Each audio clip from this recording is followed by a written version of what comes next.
What if dating could be way easier? How nice would it be to just have it be in full flow, right? Because we've all had these moments where it feels exhausting because you're putting in time and energy, you're getting ready, you're going out on these dates. And then there are these moments where we don't feel like we're trying very hard.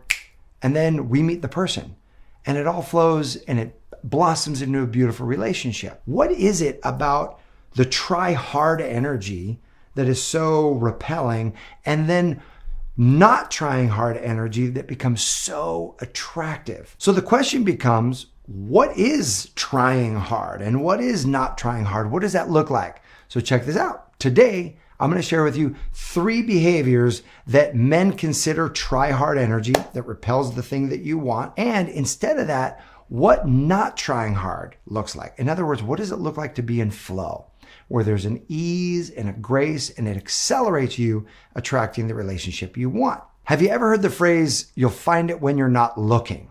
This is a perfect example of someone saying, don't try so hard. And you just want to slap that person in the face, right? Because you want a relationship. How are you not supposed to look for something that you deeply desire? You also learn in all personal development books, you have to have a burning desire for the thing you want. So how are you have to have a burning desire and yet not look?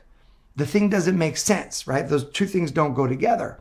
And along the way in my coaching, I actually discovered what it is, the nuance. Why is it? Because it does feel a sense of truth, doesn't it? You'll find it when you're not looking, you're not trying so hard. Like there's a little bit of truth to that. Well, here's the nuance. It's not that you're going to find it when you're not looking. It's you're going to find it when you're not lacking. In other words, when you feel like there's something missing in your life because you don't have a partner, where you feel lonely in your life when you don't have a partner, when you feel like there's this like gap and you're depressed or discouraged and you're coming from this lack energy, then that creates this repulsion. It creates this desperate energy for other people and they can feel that. That's a lacking energy, and lack attracts lack. On the other hand, when you come from a having energy, people who aren't looking for love, why aren't they looking for love? Well, because their life is good. Their life is full. Their life is happy. Their life is fulfilling. And so they're just living their best life. And they're feeling that overabundance of joy and happiness. Joy and happiness attract more joy and happiness. So there's a certain set of behaviors that a woman who is full in her life and feeling great, you can still, here's the nuance, you can still be full and happy and abundant and have a desire for love. You can have a desire for love without being lacking. Those two things can coexist. Doesn't mean it's easy to do that, but that is a beautiful state of being that is the most attractive in relationships. So consider this. The woman who is in flow, she's not trying hard. How is she showing up? What is her behavior? Well, she's behaving as a woman who is highly desired. Well, how? Why? What is that? How does that show up? Here's how. We used to go to this breakfast place in Huntington Beach called the Sugar Shack. Amazing. It had a line always around the block, the Sugar Shack. Right next to it was another breakfast place called Longboards. No line out the door. We always waited in line at the Sugar Shack to get their breakfast. Finally, one day, the line was super long. It was going to take 40 minutes. And I turned to my wife and I said, why don't we just go to Longboards? We've never had breakfast there. So we went to Longboards, sit down. We had breakfast there. It was just as good as the Sugar Shack. And I was like, why are we waiting in line at the Sugar Shack when this is just as good? And she goes, because everybody else goes to the Sugar Shack. And it blew my mind. I was like, wow, my perception of the Sugar Shack, because there were a lot of people in line, their desire ramped up my own desire for the Sugar Shack when the two things were actually the same. So how does this apply to love? Well, what if you had a long line of guys wanting to date you? How would you be acting? Because when you're going on dates, the guy who's going out with you, he can't see the long line of guys. But the woman who does have the long line of guys, she shows up in a certain way. Here's what she is. She's selective. She's grounded. She's having fun. She's peaceful. There's no pressure because she has choice. And she knows she has choice. And so there's this level of energy that comes with that. Well, here's what's great.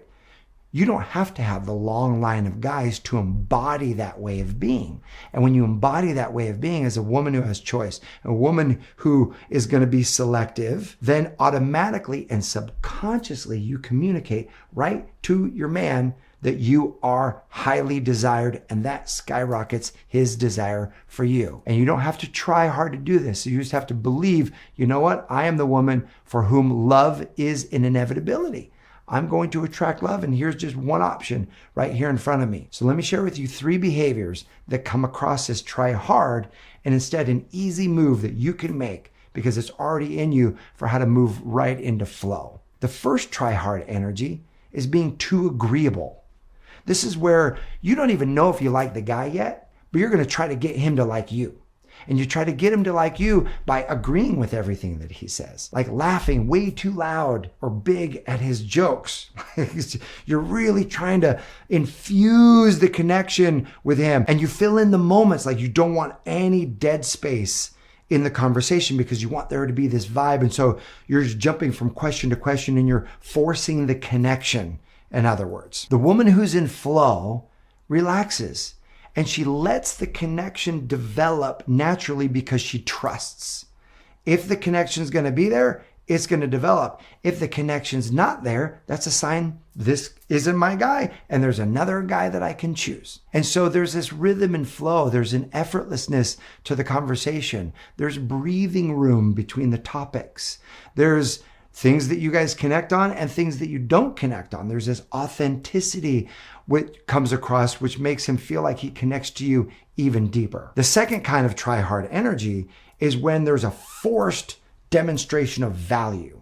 In other words, you want the person to recognize just how valuable you are, just how amazing you are, because you've done all this work on yourself. You've got an amazing job and you work out and you're spiritual and all of these things that are great about you, you want the other person to recognize that. And so what happens is it can ultimately, if you're really forcing that, it can come across as arrogant.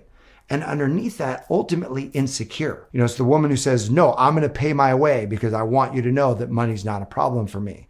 Or the woman who doesn't accept the guy pulling out the chair or opening the door because I want you to know that I own my own space or I'm strong enough to do my own thing. When you're attached to him seeing how great you are, what that does is that creates this arrogant vibe and this ultimately insecure vibe. Instead, the flow state where you're not trying hard is you're acknowledging the other person. You're putting some of the spotlight on them and you're talking about both your successes, but you're also talking about the vulnerabilities. You know, the parts of you, the mistakes, the imperfections of your life and the learnings and the growth. And there's this ease and flow. There's this balance between the things that are going great and the challenges that you're overcoming right now. And that creates, again, this beautiful, authentic connection, because that's what you're looking for, is an authentic vibe so that you can authentically see, is there a connection or not? And the third try hard energy is the interrogator. This is where you know you're badass, you know you've got a lot going on. And so you are trying to assess where he is, how good he is, and you're really looking for things to count him out. That energy is try hard energy. And it's the selective energy, but to an extreme where you're like, well, what about this? How about your family? How's your relationship with your mom? What's happening here? This and this and that. And it feels like this, like he's literally on the stand and you're the lawyer and you're just grilling him on all the things in his life. Instead, when you move into this trusting energy, this is, look, if he likes me and I like him, that's going to evolve naturally. There becomes this natural rhythm and cadence of charm and humor. You guys are going to find things that you both think are funny. You're going to have natural humorous moments in the interaction. There's a levity and a comfort and an ease to the conversation and the engagement. So the strategy ultimately that moves you into the state of ease and flow is, number one, a mindset that you do have opportunities. Even if you can't see them right now, even if it's been years, know this, the universe is bringing you an amazing partner. It's either this guy in front of you or someone even better still. And the second step is to move into trusting that. Trust that this date that we're on, it's going to go well if it's meant to go well.